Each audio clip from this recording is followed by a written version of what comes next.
problema e acredita que, nossa, só eu passo por isso. Aí vai num livro que foi escrito não parecida comigo, mas é um problema... Jornal da EPTV, segunda edição. Oferecimento Cocatrel. Mais benefícios, mais vantagens, mais resultado. A saúde de São Sebastião do Paraíso também passa por um momento crítico.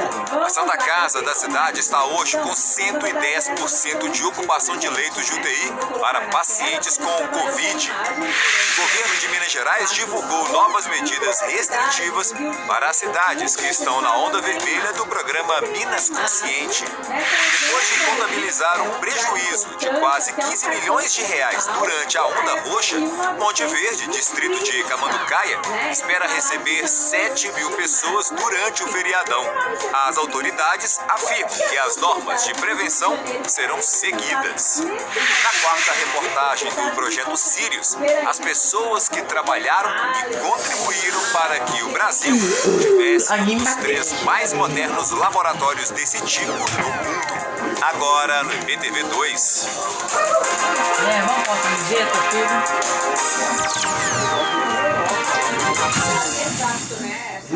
Boa noite. O governo de Minas Gerais divulgou hoje novas medidas restritivas para as cidades que estão na onda vermelha do programa Minas Consciente. De acordo com as novas recomendações, o sul de Minas foi considerado em cenário desfavorável em momento crítico da pandemia. O Lucas Magalhães chega ao vivo agora com mais informações. Boa noite, Lucas. Oi, Marcelo. Boa noite para você e também boa noite para quem está nos acompanhando no IPTV 2 desta quinta-feira. Essas decisões foram tomadas hoje mesmo através dos membros do Comitê de Enfrentamento da Covid-19 do Estado de Minas Gerais. Vamos a essas novas restrições, então, a partir de agora, para a onda vermelha, estão... As cidades que estão na onda vermelha do programa Minas Consciente. De acordo com as novas recomendações, o sul de Minas foi considerado em cenário desfavorável em momento crítico da pandemia.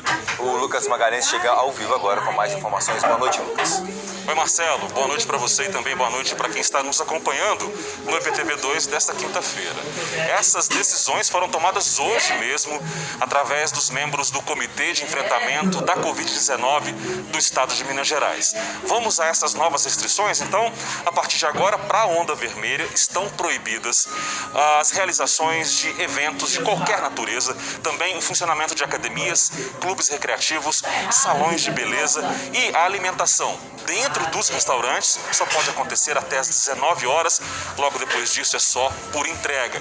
O sul de Minas está na onda vermelha e essas restrições valem não só para nós, mas para outras regiões do estado que também se encaixam nessas condições. São elas, olha aí, Triângulo do Sul, região Triângulo do Sul do estado de Minas Gerais, a região oeste de Minas, a região leste-sul do nosso estado e também a região centro-sul. Nessas regiões, especialmente no sul de Minas, o cenário epidemiológico e assistencial foi considerado desfavorável. Para chegar nessas novas restrições, o governo do estado de Minas Gerais, através desse comitê de enfrentamento da Covid, leva em consideração pelo menos 3 critérios. São eles: o número de casos nessas regiões, também a capacidade de atendimento hospitalar para pacientes com coronavírus e a transmissão da doença nessas regiões. Transmissão que o secretário de Saúde do estado considerou de alto contágio, de alta incidência em todo o território mineiro. E a gente vem mostrando aqui por várias vezes, em várias reportagens nos nossos jornais, a situação complicada da Santa Casa de Passos, que já alcançou a ocupação máxima várias vezes, com problemas até mesmo financeiros. Agora, a cidade vizinha, que é São Sebastião do Paraíso, que é a exemplo de Passos, também é sede da microrregião de saúde, também está com problemas. A Santa Casa de São Sebastião do Paraíso ultrapassou os 100% de capacidade para pacientes com coronavírus, teve que improvisar leitos e é essa situação que nós mostramos para você agora na reportagem de Cacá Trovó e Gustavo Oliva. No último boletim do coronavírus da Prefeitura de São Sebastião do Paraíso, A Santa Casa está com 110% de ocupação de leitos de UTI Covid. O hospital tem 20 leitos destinados a pacientes em tratamento contra a doença, mas são 22 internações, 12 pacientes de cidades da microrregião. São quase 4.600 casos e 195 mortes pela doença na cidade. Com o avanço da vacinação dos idosos, agora os jovens têm ocupado a maioria dos leitos. A Santa Casa, aqui de São Sebastião do Paraíso, é referência para outras cidades da região. Com o hospital cheio, já tem pacientes internados no interior de São Paulo, que também enfrenta um colapso no sistema público de saúde. Franca, a 77 quilômetros de Paraíso, e Ribeirão Preto, a 114, adotaram lockdown para desafogar o sistema de saúde. Em São Sebastião do Paraíso, novas medidas começam a valer a partir de amanhã. O aumento ele vem acontecendo até os 110% de ocupação do leito de UTI e a gente tem praticamente aí 11 pacientes na nossa micro esperando leitos para dentro da Santa Casa. Em abril, a situação das cidades da microrregião parecia controlada, tanto que enquanto o sul de Minas estava na onda vermelha, o estado autorizou que os municípios da microrregião avançassem para a onda amarela do programa Minas Consciente. O Paraíso decidiu avançar, mas manteve algumas restrições. A atribuição desse aumento de casos a gente percebe principalmente com essa nova variante que está circulando, sendo mais contagiosa, vamos dizer assim. A gente percebe uma população ativa sendo mais contaminada. Quanto mais essas pessoas são contaminadas, mais esse vírus propaga, porque elas estão em suas atividades. A microrregião de Passos enfrenta o colapso da saúde há 2 semanas. 13 pacientes já foram transferidos para outras regiões. As cidades vizinhas também endureceram as medidas. A gente acredita que nos próximos 15 dias nós vamos ter aí 100% de ocupação na Santa Casa, e isso nos preocupa, porque enquanto a Santa Casa estará nos próximos 15 dias lotado, a gente vai ter novos casos e, consequentemente, a gente não vai saber para onde vai ser regulado esses pacientes. O distrito de Monte Verde, em Camanducaia, espera receber 7.000 turistas entre hoje e domingo. Empresários do setor têm tentado conciliar medidas de segurança e lazer. A Edilene começa o dia verificando o cumprimento das medidas de prevenção contra a Covid-19. Antes do hóspede chegar, o quarto é higienizado. Esta máquina ajuda na sanitização. Na sala do café, janelas sempre abertas. Álcool em gel e luvas descartáveis não faltam. Nós temos uma técnica em segurança do trabalho e ela sempre treina todos. Álcool em gel e luvas descartáveis não faltam. Nós temos uma técnica em segurança do trabalho e ela sempre treina todos os nossos colaboradores referente ao Covid-19, ao como todos devem atuar no trabalho. Semanalmente ela passa na pousada, verifica se está sendo tudo feito conforme as normas exigidas da vigilância sanitária. Monte Verde deve receber nesse feriado de Corpus Christi cerca de 7.000 turistas.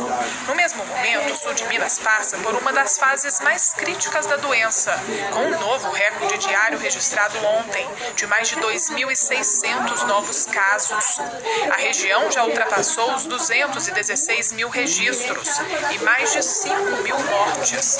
Pelo boletim de Camanducaia, aqui no distrito foram 363 diagnósticos. Só ontem foram 6. Vocês acreditam que é o momento de voltar com o turismo?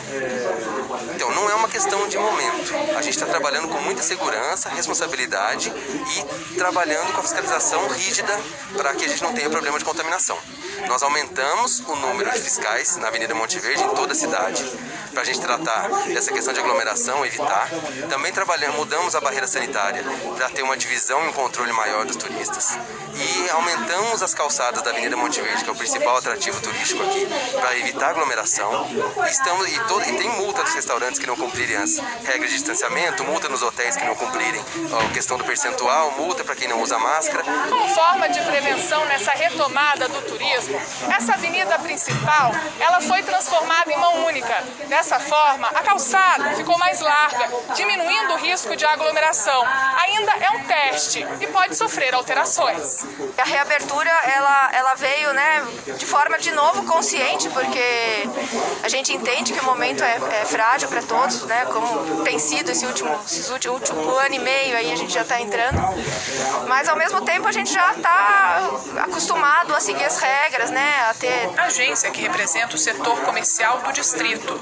Ela também está preocupada com a recuperação financeira. Segundo ela, somente durante a onda roxa, a perda comercial foi de 15 milhões de reais. O turismo não tem mais como ficar fechado, né? O Monte Verde, assim como outros destinos que vivem 100% do turismo, não tem mais condição econômica de parar de trabalhar, né? Por isso que o seu Roberto decidiu investir em uma outra proposta. Além do café da manhã, o restaurante foi ampliado e passou a servir o jantar. Assim, os hóspedes podem ter como opção ficar mais isolados, sem sair para a rua. Os restaurantes daqui são ótimos, mas com a pandemia em 60%, você não pode lotar e não pode aglomerar. Aí veio a ideia da gente montar um restaurante próprio. Mas todo esse esforço na implementação de regras, normas, não adianta nada se não tiver a consciência do turista. Então, tipo assim, eu acho que tá sendo, tudo bem respeitado e o pessoal tá usando até que a máscara certinho, sabe? Mas tem umas pessoas que eu já vi que estão sem máscara e tal. Agora 7h16 e daqui a pouco tem a quarta reportagem sobre o CIRES, o acelerador de partículas nacional. Hoje a gente fala sobre os responsáveis por essa construção. A gente volta já.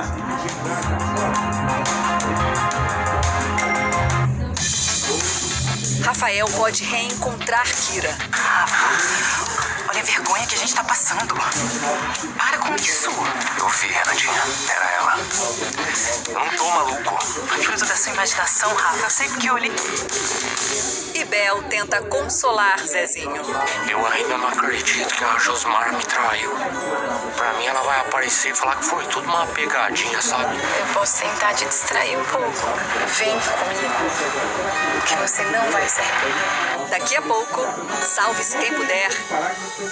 Na Unisul, você enche o seu carrinho pagando pouco e economizando muito. Faça sua compra do mês na Unisul. Peito de frango com osso real congelado, R$ 7,99 o quilo. Arroz Super Eco tipo 1, 5 quilos, R$ 19,89. Amaciante B, leve 2 litros, pague 1 litro e 600, R$ 5,89. Leite condensado Piracanjuba, semi-desnatado, 395 gramas, R$ 3,99. Compra do mês é na Unisul. Compromisso com a sua satisfação. Minas recomeça com você. Minas recomeça com todos. A pandemia interrompeu sonhos. Agora é hora de juntar forças e recomeçar. Todos têm direito a uma nova oportunidade. A Assembleia, que já destinou quase R$ 500 milhões à saúde, ouviu os mineiros e aprovou leis importantes para retomar a economia, gerar empregos e enfrentar questões sociais. Saiba mais em almg.gov.br. Assembleia Legislativa de Minas Gerais. Poder e voz do cidadão. Olha o Arraiado Pretas de novo. Cheio bom já tá no ar. Vem que tem canjica, meu povo. Maçã do amor pro seu bar. Mês de junho é assim. A gente aproveita até o fim. Oferta boa de montão pra fazer o caldo e o quentão. Açúcar cristal Delton, açúcar 5 quilos, 11,98. Linguiça Pif Paf, 12,28 kg. Ovos brancos, 20 unidades, 6,49. Granão Cartico Pepsi, 3 litros, 6,49. Fralda Pamper Super Sec, 26,90. Pneu Force More, 13,269,90. Ofertas exclusivas App Pretas. Tá no Pretas? Tá em casa. Sábado, no Dia Mundial do Meio Ambiente, Edilane Garcia vai te mostrar os 20 unidades, 6,49. Granão Cartico Pepsi, 3 litros, 6,49. Fralda Pamper Super Sec, 26,90. Pneu Force More, 13,269,90. Ofertas exclusivas App Pretas. Tá no Pretas? Tá em casa. Sábado, no Dia Mundial do Meio Ambiente, Edilane Garcia vai te mostrar uma ação super legal. Você sabia que pode adotar uma árvore? Olha que bacana. É por isso que eu vim para São João da Boa Vista, que aqui um grupo de pessoas se reuniu e com uma motivação muito linda: gerar vida e distribuir árvores. A árvore é vida, né? Tudo que ela dá pra gente. É o oxigênio, é a umidade, é alimento. Respeitando a árvore, a gente começa a aprender a respeitar o ser humano. Vamos passar um tempinho descobrindo as maravilhas da natureza. Neste sábado, excepcionalmente às 4h15 da tarde, no Mais Caminhos.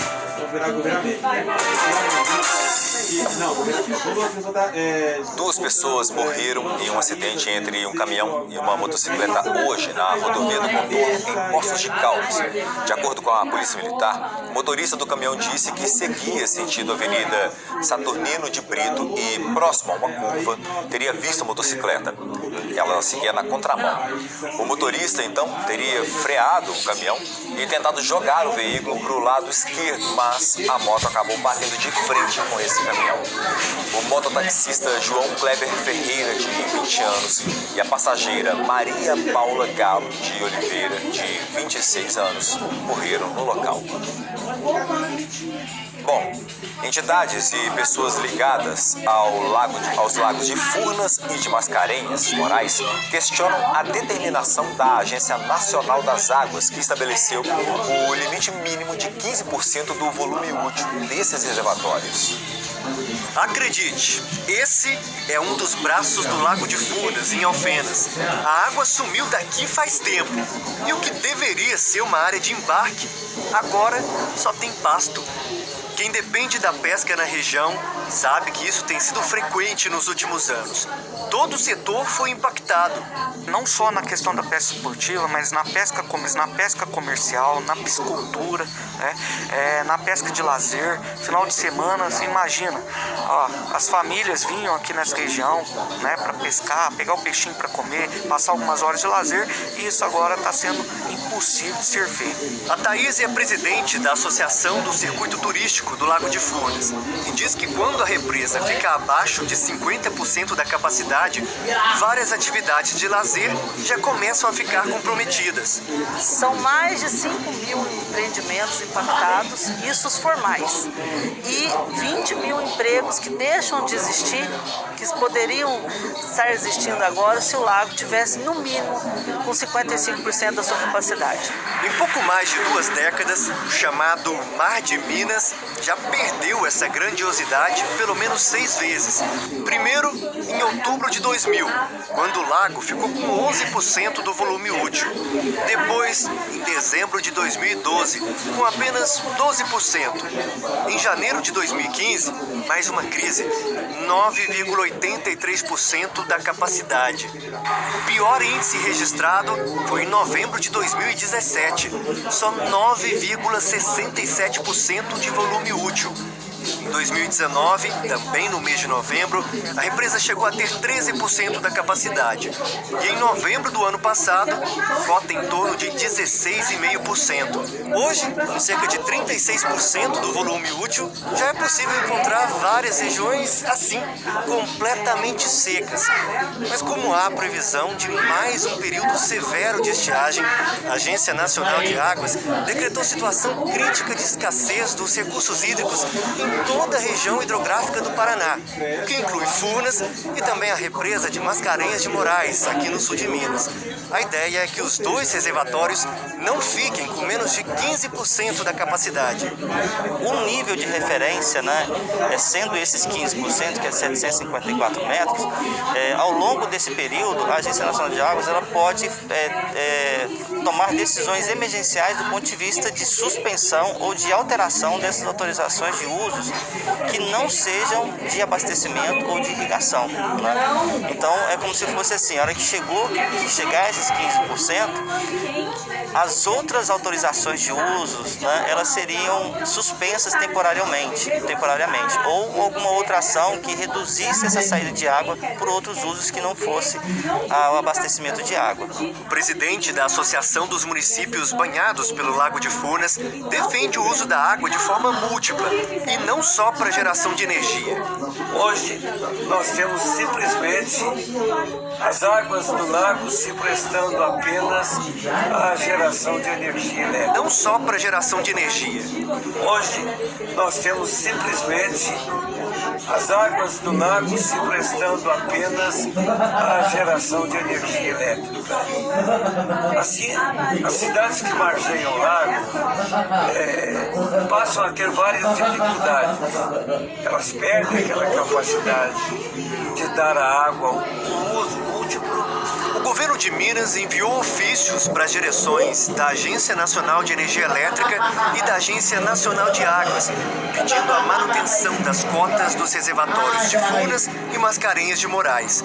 Os documentos citam a emenda à Constituição Mineira do ano passado, que estabeleceu um nível mínimo de 762 metros acima do nível do mar para Furnas e de 663 metros para Mascarenhas de Moraes, garantindo assim o uso da água para o turismo, agricultura e piscicultura. Em Minas Gerais tem 3 mares de lama. Tivemos a tragédia de Mariana, a tragédia de Brumadinho e agora temos a tragédia de Furnas.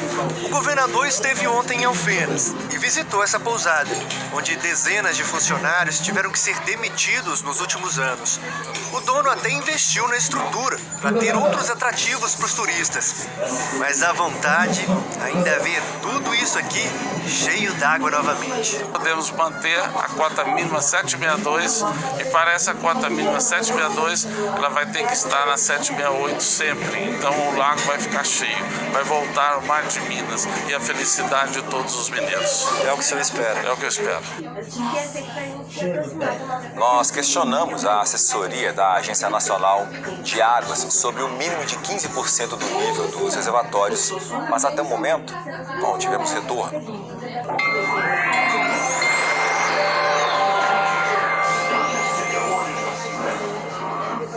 Oi, boa noite.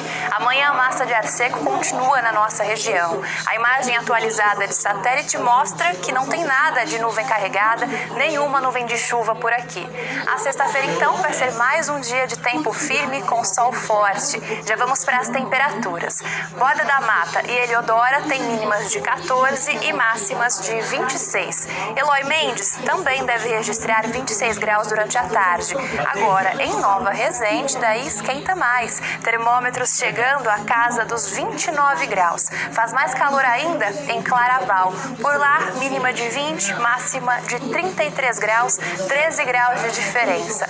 Em Varginha, amanhã, mínima de 15, máxima de 26. E no fim de semana, o tempo também deve ficar firme, com temperaturas mais agradáveis.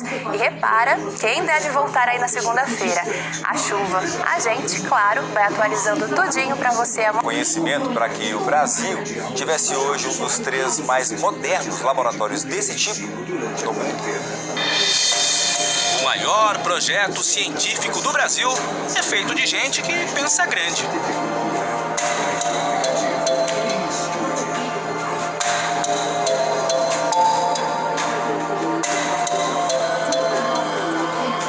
É um sonho, né? Eu quase que me emociono toda vez que eu entro dentro desse prédio, né?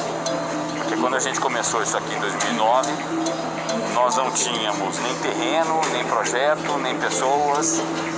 Antônio José Roque liderou uma equipe de pessoas tão brilhantes quanto os Sírios. Gente como Hélio Tolentino e Liu Lin, amigos desde a década de 80, quando faziam faculdade no Paraná.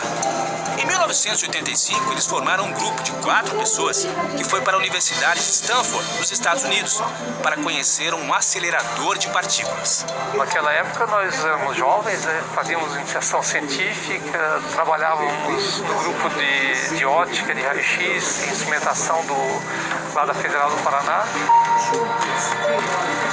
Nós fomos lá para aprender sobre aceleradores, né? Dentro de um centro de excelência. E o nosso objetivo era aprender e montar um projeto inicial que pudesse servir de base, né, para a criação de um laboratório aqui no Brasil. Hélio e Liu eram alunos do professor Ricardo Rodrigues, o pioneiro dessa tecnologia, que depois foi o marido e pai dos filhos da Liu. Juntos, eles fizeram o primeiro projeto de luz síncrotron, que resultou... E o VX a partir do zero, né? Por que tanto tempo? Era um projeto novo, nós aprendemos do zero, né? Tanto a projetar o anel em si, como a construir todos os equipamentos, né, que fazem parte desse anel. Foi tudo construído aqui dentro do LNLE, dentro do laboratório. Era uma época que no Brasil estava proibido de importar coisas, sabe? Então nós tínhamos que estudar como fazer as coisas com o que tínhamos aqui. Durante 3 décadas foi a luz do UVX que iluminou os caminhos da ciência para pesquisas em várias áreas do conhecimento.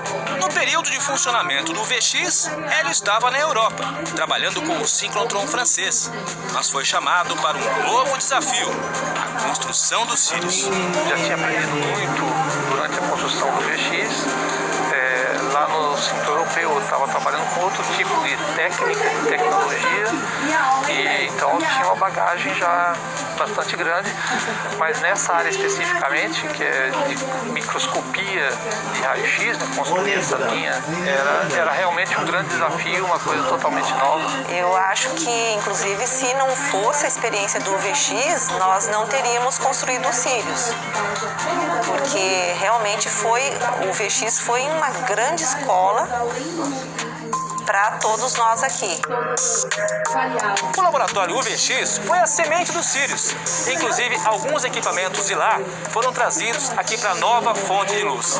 A importância do síncrotron antigo é que ele foi a prova física do que a ciência brasileira é capaz. O primeiro grande projeto, com alto investimento, ainda deu a experiência necessária para a construção dos Sirius, um dos 3 mais modernos laboratórios desse tipo no mundo. E quem participou dos 2 projetos tem orgulho em dose dupla. Hoje ele é um dos coordenadores da área de programação, mas o Serjão começou na década de 80, quando ainda era técnico em eletrônica. Meu primeiro emprego formal com eletrônica, né, um contrato de trabalho foi aqui, mas meu primeiro contato com eletrônica foi numa oficina de reparos de TV, antigas TVs de tubo, bastante diferente do tipo de tecnologia que a gente tem aqui. Ele trabalhou na montagem do laboratório antigo e depois ajudou na construção dos Sirius. Eu estava aqui no primeiro feixe para usuários do UVX e também do Sirius. É emocionante lembrar da trajetória desses quase 30 anos aqui dentro, né? Eu entrando no laboratório garoto aqui, né? Praticamente um adolescente, e já esses quase 30 anos aqui dentro, né? Eu entrando no laboratório garoto aqui, né? Praticamente um adolescente, já com alguma idade, ainda aqui, tendo feito bastante, tendo contribuído bastante, e espero que eu possa continuar contribuindo, né? É uma vida aqui dentro, é um casamento, né? De sucesso. Falando em casamento, o Dalil com o Ricardo, aquele da foto de 1985, durou mais de 20 anos.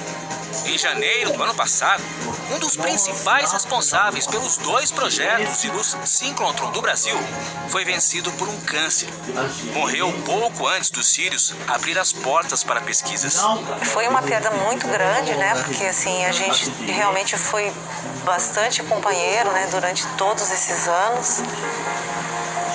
Formamos uma família, né? E tivemos filhos. Eu acho que aos poucos eu fui me envolvendo mais, né, no trabalho aqui. Eu sempre tive assim muito apoio da minha família.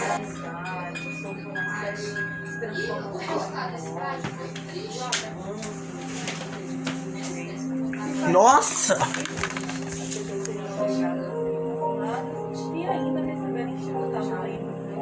Alguma coisa, se desenvolve um protótipo, desenvolve um instrumento, mas todas as etapas são importantes. Então eu acho que o Ricardo viveu várias dessas etapas bonitas. Felizmente, eu acho que isso foi importante para a gente, principalmente, que ele chegasse a ver a máquina funcionando, os elétrons circulando, os primeiros experimentos. Isso é quase que um presente que lhe foi dado. E eu acho que isso não chega a fechar um ciclo, porque os ciclos nunca se fecham, né? É o homem do futuro, já esteve entre nós.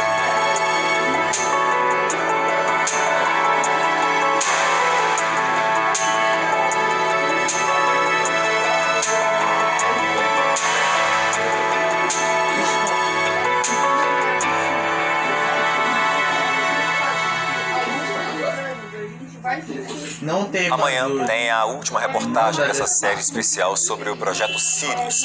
Nós vamos falar um pouco mais sobre a importância desse acelerador de partículas de quarta